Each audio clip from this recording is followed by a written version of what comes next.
لله رب العالمين والصلاة والسلام على أشرف الأنبياء والمرسلين وعلى آله وصحبه أجمعين. بہت شکریہ جناب پروفیسر ڈاکٹر ضیاء الحق صاحب اور بالکل سہیب صاحب بریگیڈیئر صاحب. بڑے اختصار سے چونکہ وقت کم ہے تو میں پھر اپنے آرٹیکل کو پیش کرتا ہوں. میرے آرٹیکل کا جو ٹائٹل ہے وہ ہے مذہبی برداشت کے فروغ میں علماء کا کردار. جیسا کہ یہ واضح ہے اس ٹائٹل سے، یہ بڑا سٹرینج سا ایک ٹاپک لگتا ہے کہ مسلمان علماء بھی کوئی بین المذاہب برداشت پہ یقین رکھتے ہیں کہ نہیں رکھتے، کیونکہ جو جنرل کنسیپٹ ہے وہ یہ ہے کہ اس طریقے کی کوئی چیز نہیں ہوتی. لیکن ہم تھوڑا سا اسے ڈسکس کریں گے. اس کی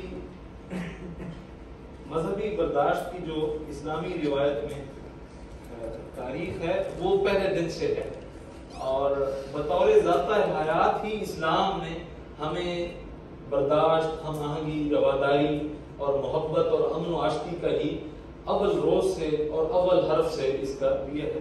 اور اس پہ ابھی زیادہ نہیں بات کی جا سکتی، لیکن قرآن مجید میں اصولی اسٹیٹمنٹ دی گئی ہے کہ مسلمان چلے ان کے حقوق کا تحفظ ضرور کرنا ہے، لیکن وہ اپنی جگہ پر ہوں گے، لیکن جو غیر مسلم ہیں ان کے بھی حقوق کا ویسے ہی تحفظ کیا جائے گا جس طریقے سے مسلمانوں کا جو حق ہے اور جس طریقے سے ان کے حقوق کا تحفظ کیا جائے گا. خلفائے راشدین کا بھی طرز عمل، چونکہ خلفائے راشدین بھی نبی مکرم صلی اللہ علیہ وسلم اور قرآن و سنت کے جو ہے احکامات کی ہی کمپلائنس میں انہوں نے اپنی حکومتوں کو جاری رکھا، تو پھر انہوں نے بھی اس میں ان کے بھی واقعات ملتے. میں تو بڑی تفصیل سے کرنا چاہ رہا تھا لیکن وقت کی قلت میں میں صحیح ڈیفائن نہیں کر پاؤں گا. علماء کا مسلم معاشروں میں جو کردار ہے وہ سمجھنے کی ضرورت ہے، کیونکہ علماء کی رائے کی جو اہمیت ہے وہ مسلمان قوم کے اندر بہت زیادہ ہے. جو مسلم امہ ہے وہ علماء کی بات پہ بڑی توجہ کرتی ہے اور اس پر وہ بڑی اپنی بلیو کرتی ہے.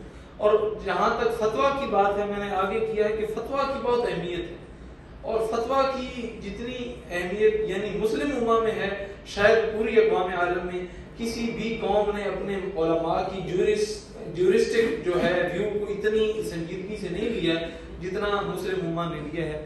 اس کے بعد مسلم سماج کی ذہن سازی میں بھی علماء کا کلیدی کردار ہوتا ہے. علماء جس طریقے سے چاہیں وہ ذہن سازی کر سکتے ہیں قوم کی، اور اس طریقے سے قوم کی رہنمائی میں ان کا کلیدی کردار ہوتا ہے.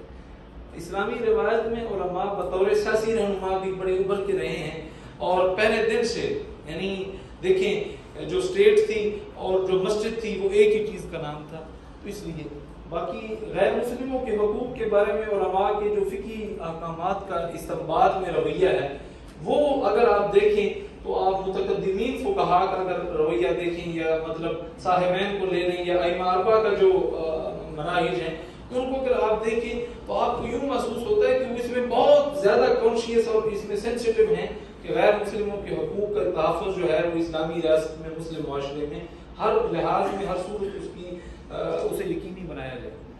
اس کے بعد علماء میں مذہبی اعتدال پسندی پر مبنی فکر، چونکہ قرآن میں ایک اصولی اسٹیٹمنٹ ہے لا اکراہ فی الدین قد تبین الرشد من الغی، کہ دین میں کوئی کوئیشن نہیں ہے، کوئی اکراہ نہیں ہے، کوئی جبر نہیں ہے.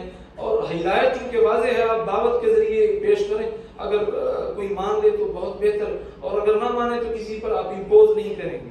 مذہبی اعتدال پسندی کے علم بردار متقدمین علماء، میں نے اس میں کافی ذہن بنایا تھا لیکن وہ ابھی چونکہ وقت کی قلت ہے تو ابھی اس کو ہم اسکپ کر کے اہم مرحلے پہ جاتے ہیں. سر مشکور ہوں گے کہ اگر آپ کنکلوژن کی طرف آئیں. جی میں 30 سیکنڈ. پاکستان کے سماجی منظر نامے پر مذہب کے حوالے سے علماء کا جو کردار رہا ہے وہ پہلے دن سے تحریک پاکستان میں نظریہ پاکستان کو جو ہے بنانے میں علماء نے بہت کلیدی کردار ادا کیا. قرارداد مقاصد کے اندر جو اقلیتی ارکان تھے ان کی جو مباحث تھی، جو اختلافی مباحث تھیں، اس کو جس طریقے سے اس پارلیمنٹ میں آرام سے سنا گیا اور سکون سے سنا گیا، ان پر وہ کوئی جناب مشتعل نہیں ہوا گیا. یہ بھی ایک مذہبی برداشت کا ایک آئینہ دار تھا.